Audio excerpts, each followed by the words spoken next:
અને હવે આગળ વાત કરીએ વલસાડની, જ્યાં નિયમોના ધજાગરા ઉડી ગયા છે। મેડિકલ કોલેજમાં સાયલેન્ટ ઝોન હતો, તેમ છતાં પણ ડીજે પાર્ટીનું આયોજન કરવામાં આવ્યું હતું। ભાવિ તબીબો આ ડીજે પાર્ટીમાં ઝૂમ્યા હતા, જેના દ્રશ્યો પણ સામે આવ્યા છે। ભાવિ તબીબોએ સાયલેન્ટ ઝોનમાં ડીજે પાર્ટી કરી હતી। એટલું જ નહીં, તેમાં કોલેજના ડીન પણ જોડાયા હતા। જ્યારે કોલેજના ડીન સાથે વાત કરી ત્યારે તેમણે કંઈક અલગ જ વાત કરી, પોતાને બચાવવાનો પ્રયત્ન પણ કર્યો હતો। જો કે મોટી સંખ્યામાં આ સાયલેન્ટ ઝોનમાં ડીજે પાર્ટીનું આયોજન કરવામાં આવ્યું હતું। ડીનને જ્યારે પૂછવામાં આવ્યું કે આયોજન સાયલેન્ટ ઝોનમાં કરવામાં આવ્યું છે, ત્યારે તેમણે એવું કહ્યું કે એન્યુઅલ ફંક્શન હતું, એટલા માટે આયોજન કરવામાં આવ્યું હતું। તેની પરવાનગી પણ લેવામાં આવી હતી।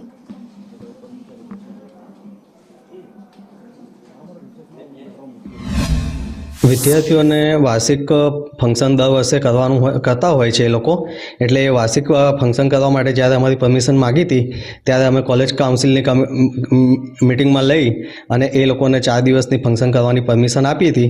અને પોલીસ પ્રશાસન અથવા બીજા જે પણ જરૂરી પરમિશન લેવાની હોય એ પરમિશન લઈ અને હોસ્પિટલમાં દર્દીઓને કોઈ જાતનું તકલીફ ન પડે કે ઘોંઘાટ ન થાય એ સાથેની શરત સાથે એ લોકોને પરમિશન આપી હતી। સ્ટન્ટ કરવાની કોઈ પરમિશન આપી નથી અને સ્ટન્ટ થયો છે એમને ધ્યાન નહોતું। અમારા ધ્યાને જ્યારે મીડિયામાંથી આવ્યું છે એટલે અમે એ રીતનું સ્ટેટમેન્ટ આપ્યું છે કે અમે એ લોકો પર જવાબદાર પર પગલાં લઈશું। રેલી અમે પરમિશન આપી નથી ને અમારા ધ્યાનમાં નહોતું।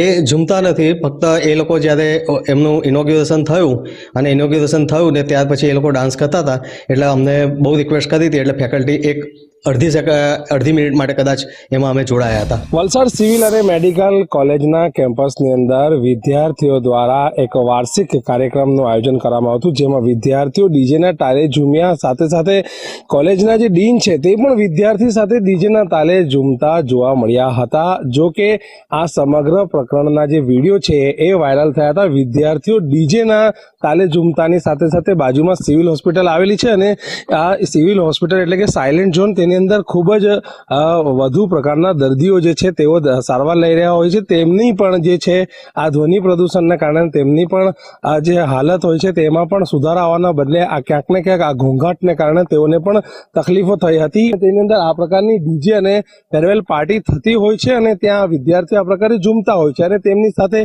આ ડીન જેવા જે જવાબદાર અધિકારીઓ છે, જવાબદાર વ્યક્તિઓ છે, તેઓ પણ આની અંદર સામેલ હોય છે, પરંતુ પોતાનો લૂલો બચાવ કરતા તેઓ હાલ નજરે પડ્યા છે ને સમગ્ર બાબતે તેઓ પરમિશનને લઈને વિદ્યાર્થીઓ અને આજે સ્ટન્ટ કરવામાં આવ્યા છે, જે રેલી કરવામાં આવી છે તેના પર પગલાં ભરશે તેવું જણાવી રહ્યા છે। પરંતુ ક્યાંક ને ક્યાંક આ સમગ્ર કાર્યક્રમની અંદર તેઓ પોતે પણ હાજર હતા, તેમના પણ વિડીયો સામે આવ્યા છે ને તે પણ પોતે એટલા જવાબદાર છે। એટલે ક્યાંક ને ક્યાંક ઉપલી કચેરીઓથી કે ઉપલા લેવલથી જે આ પ્રકારની ઘટનાઓ જ્યારે અહીં બનતી હોય છે તેમના પર કડકથી કડક કાયદાકીય પગલાં ભરવામાં આવે એ ખૂબ જ જરૂરી બન્યું છે। જાવેદ ખાન, સંદેશ ન્યૂઝ, વલસાડ।